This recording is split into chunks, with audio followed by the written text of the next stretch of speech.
The $60,000 wedding dress felt as heavy as lead on Sarah's shoulders as she saw her father crying alone in a small back room of the mansion.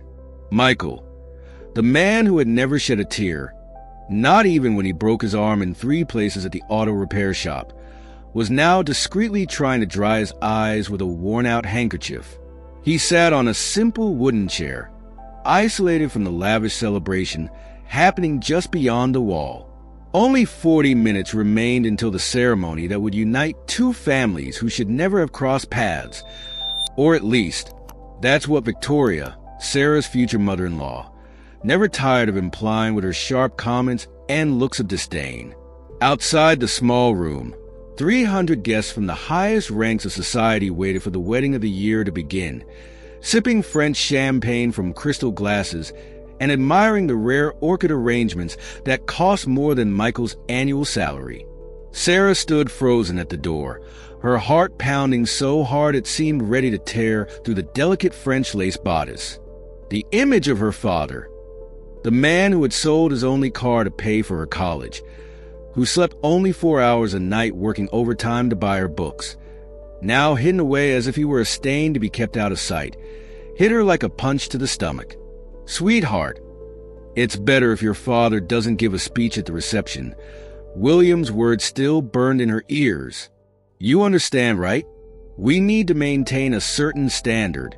The man she loved, who had always seemed so different from his privileged family, was now revealing himself to be cut from the same cold and merciless silk that clothed his mother, Victoria.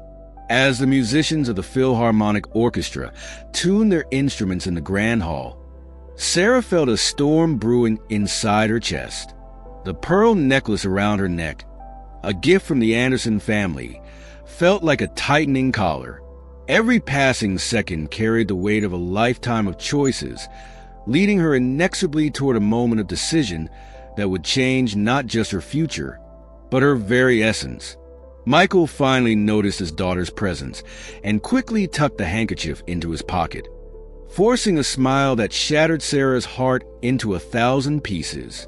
"Don't worry about me, princess," he said with a choked voice.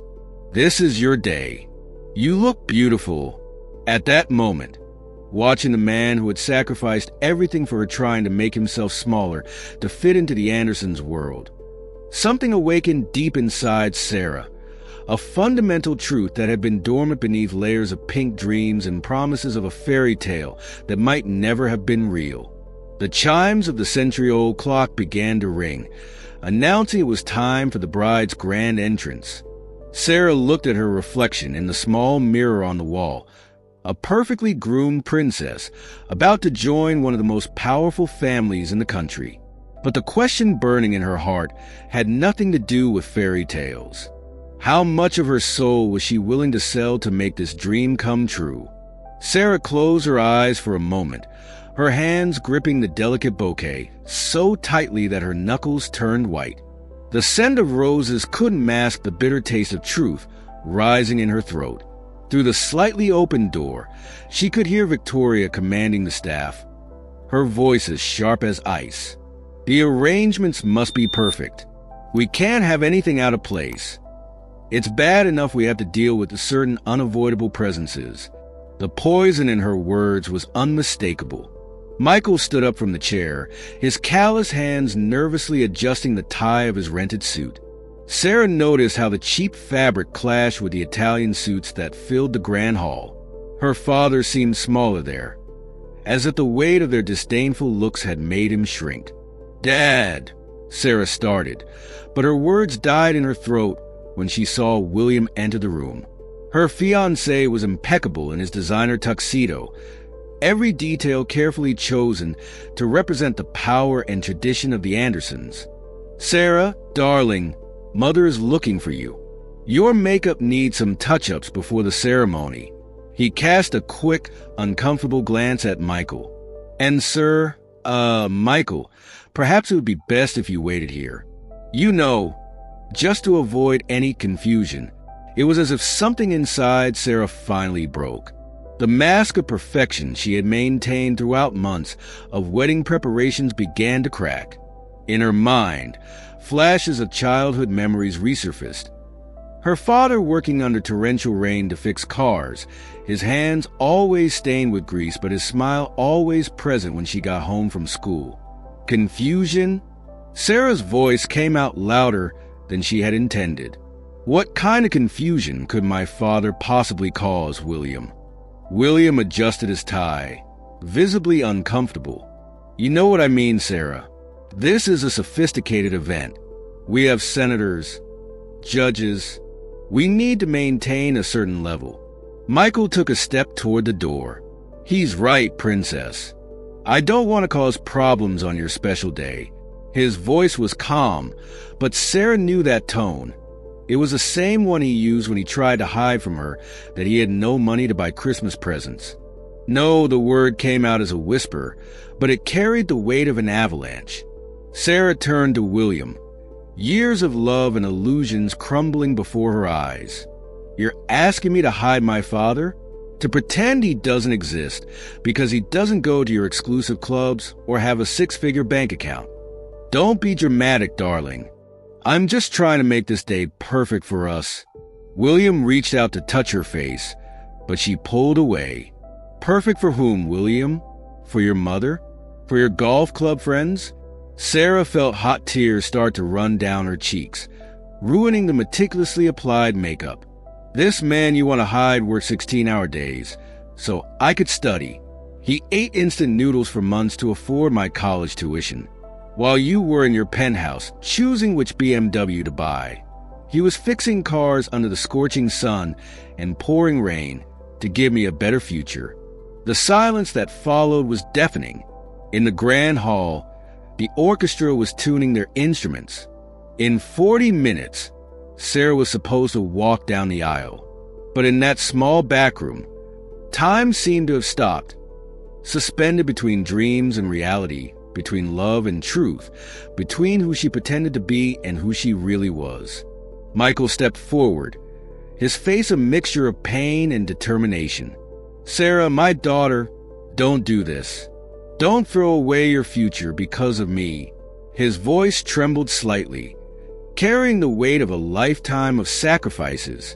Sarah felt her heart tighten as she saw tears in her father's eyes. The same man who had remained strong even to the hardest days after her mother's death. She remembered how he used to sing to her at night, even after double shifts at the shop, his rough hands gently stroking her hair. Princess, Michael continued, from the day you were born, everything I've done has been to see you happy. I don't care what they think of me. I don't mind staying back here.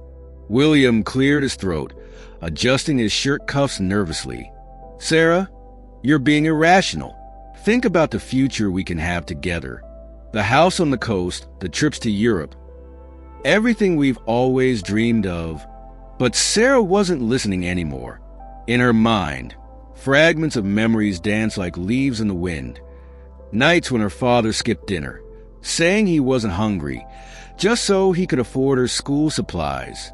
The day he sold his precious vinyl record collection to pay for her first semester of college. Dreams. Sarah looked at William as if seeing him for the first time. What kind of dream is built on the humiliation of someone I love? What happiness can come from a marriage that begins with shame? Victoria chose this moment to appear at the door, her designer dress rustling like the wings of a raven. What is going on here? Sarah, darling, the guests are arriving. It's not appropriate for you to be in this place.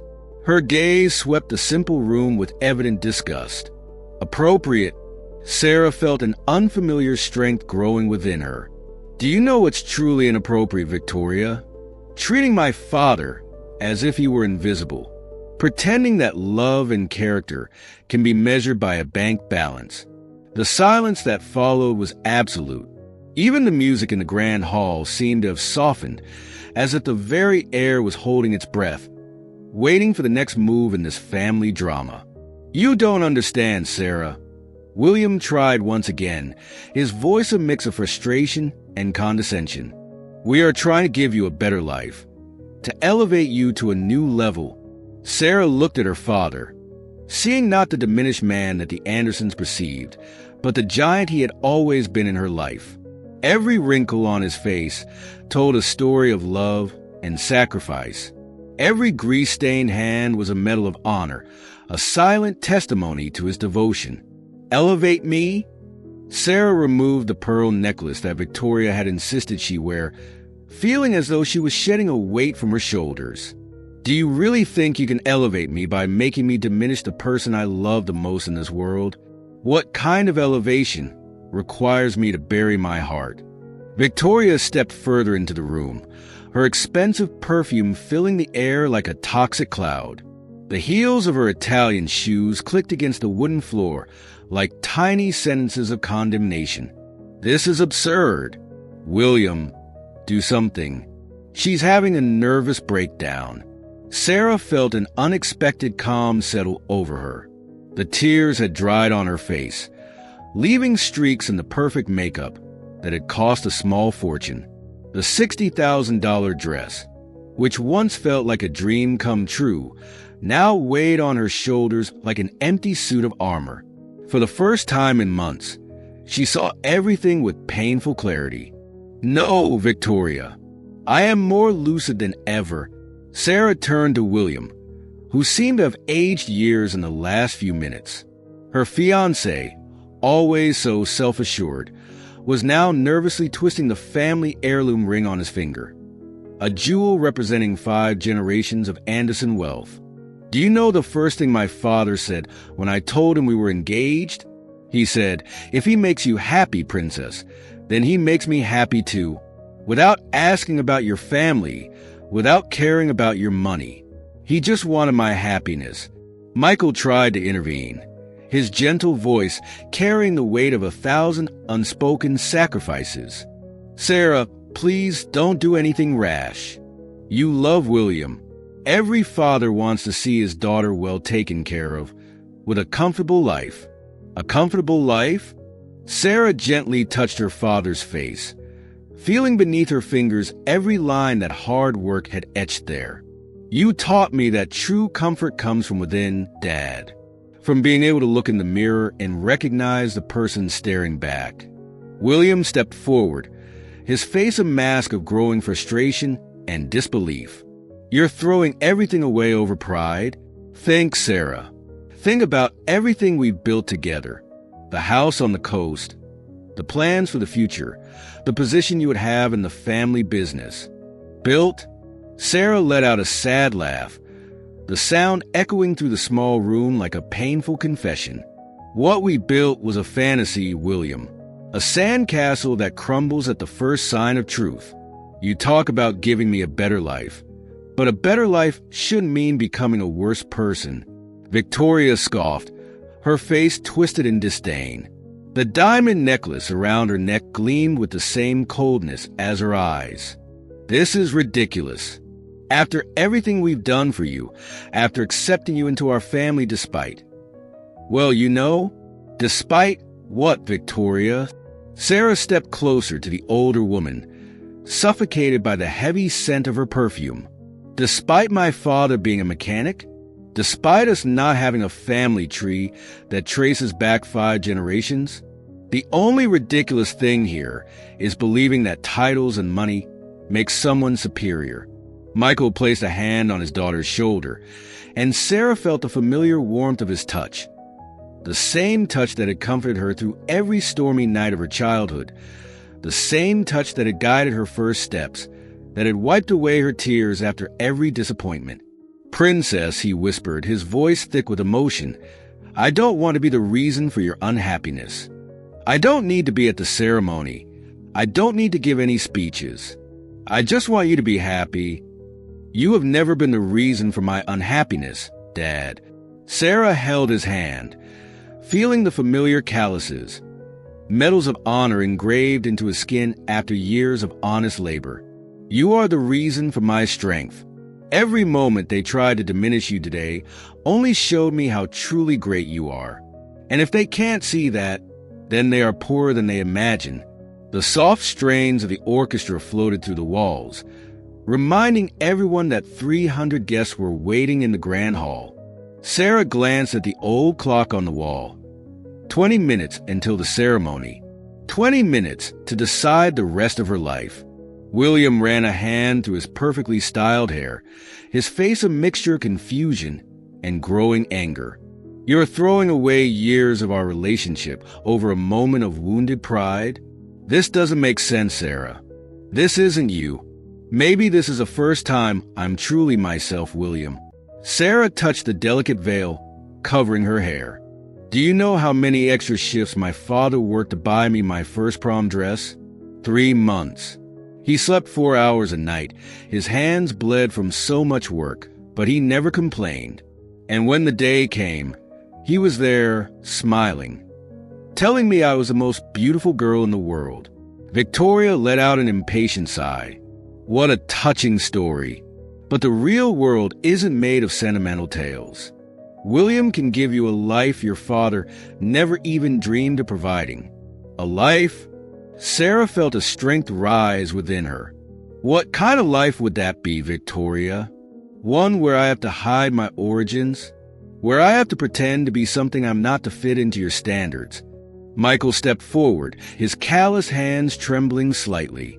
Princess, you don't have to do this. I can leave now. No one will even notice. I don't want you to lose this chance because of me. Sarah felt fresh tears welling up in her eyes, but this time they were different. Not tears of sadness or anger, but of deep and liberating understanding. Dad, you have never made me lose anything.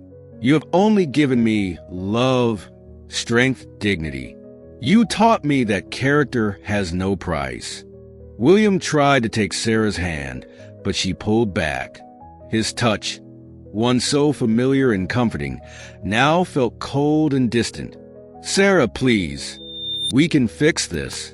We can find a middle ground. Middle ground? Sarah looked down at the engagement ring on her finger. A diamond too large, too ostentatious.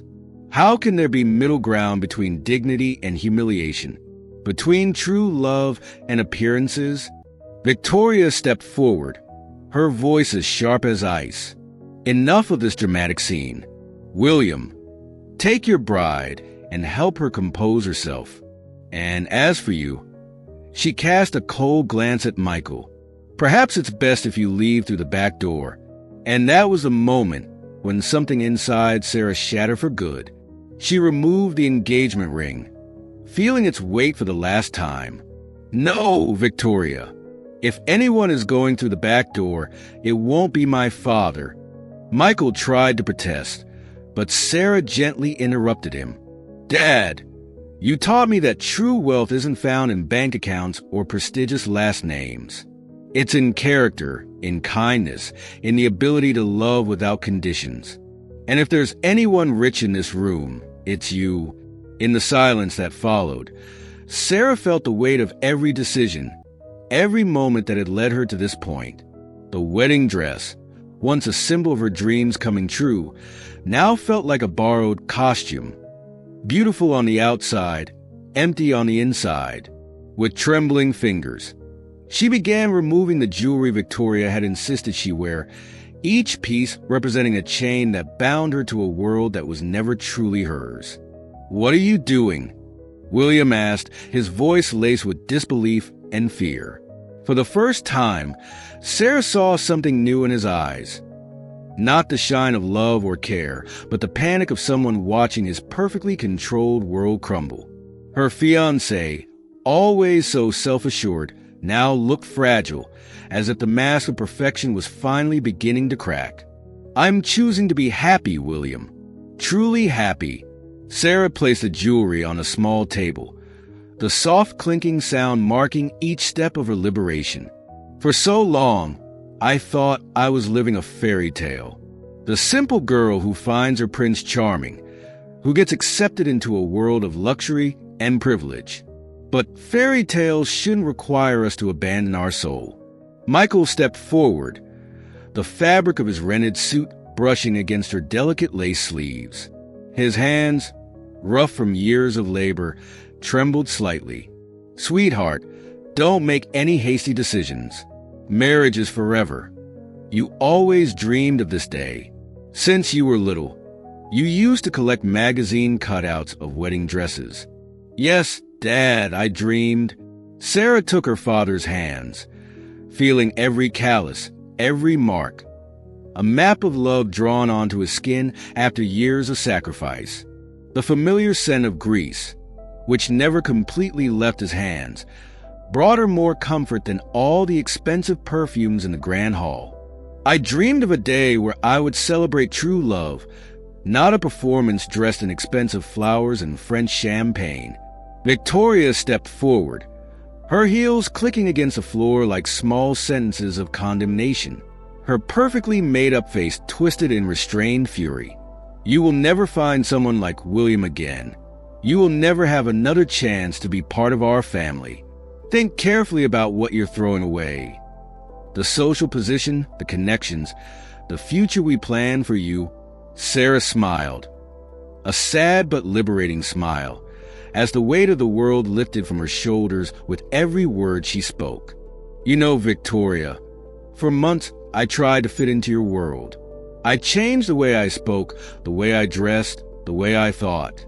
I learned the names of wines, the right brands, the right places. But today, I realized something.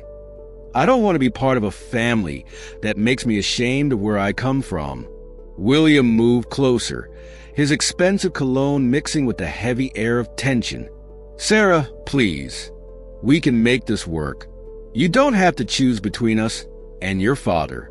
We can find a middle ground, make adjustments, but that's exactly what you're asking me to do, isn't it? Sarah touched William's face gently, a final farewell caress. Under her fingertips, she felt the soft skin of someone who had never known the weight of manual labor, who had never had to fight for anything in life. You want me to choose between love that pretends I'm perfect and love that accepts me with all my imperfections. Michael watched his daughter with admiration and a love that overflowed from his heart. Sarah, the little girl who used to sleep cuddling her old teddy bear while he told her stories after an exhausting day at the shop, was now standing before him, radiant in her newfound truth. You can't do this, Victoria whispered, her voice as sharp as shattered glass.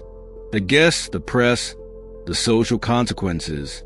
You're throwing away the future we so carefully built for you. Sarah touched the veil one last time, feeling the delicate fabric between her fingers. She remembered all the nights her father came home late from the shop, his hands stained with grease, but always with a smile on his face and a story to tell. Those hands, marked by honest work, had held hers through every important moment of her life. You know what's interesting, Victoria? Sarah began, her voice soft but firm. I spent so much time trying to fit into your world that I almost lost the most precious thing in me. The strength my father taught me, the dignity he showed in every day of work, the unconditional love that no amount of money can buy. William took another step closer, his face a mask of barely contained desperation. Sarah, you're throwing away years of our relationship. Think about everything we built, the plans we made. The house on the coast, the trips, the brilliant future we would have together. A brilliant future? Sarah gave him a sad smile. A future built on the denial of who I am, on the humiliation of the man who dedicated his entire life to giving me a chance to be happy. She turned to her father, seeing in his eyes a reflection of 1,000 silent sacrifices. Michael extended his calloused hands toward his daughter, trembling slightly. Princess, I don't want you to give up your dreams because of me. I know I don't belong in this world. But you... Dad, Sarah interrupted, holding his hands tightly. You taught me that a person's true worth isn't in the clothes they wear or the car they drive. It's in the honesty of their work, in the purity of their heart, in their ability to love without conditions. How could I marry someone who doesn't understand these fundamental truths? Victoria let out a bitter laugh, adjusting her diamond necklace like a shield. And now, are you going to go back to your mediocre life? To the small apartment and department store clothes? Is that what you call dignity? No, Victoria. I'm going to live an authentic life, where every smile is real and every hug is sincere. A life where I don't have to hide my origins or pretend to be something I'm not to be accepted. Sarah walked to the door, still holding her father's hand. I'm going to build my happiness on a real foundation, not on appearances and empty prejudices. William made one last desperate attempt. Sarah, please. We can make this work. We can find a middle ground. She stopped at the doorway, turning one last time. You know, William, my father taught me that true love doesn't ask for a middle ground. It doesn't require us to shrink ourselves to fit into other people's expectations. And most importantly, it isn't measured by a bank balance, but by the greatness of the heart. With those words, Sarah left the small back room, walking with her head held high beside her father. In the grand hall, 300 guests were waiting for a wedding that would never happen. But at that moment, a much more valuable story was being written. A story about courage, about true love, and about the immeasurable wealth of being authentically ourselves. Because sometimes, the real happy ending isn't achieving the dream we thought we wanted. It's having the courage to choose our own truth, no matter the cost. Dear viewers, if this story touched your heart, don't forget to share your thoughts in the comments. Would you like more intense and emotional stories like this one? Then don't forget to give a like and subscribe to the Soul and History channel. Your support helps us continue bringing narratives that inspire and move us. Until the next story,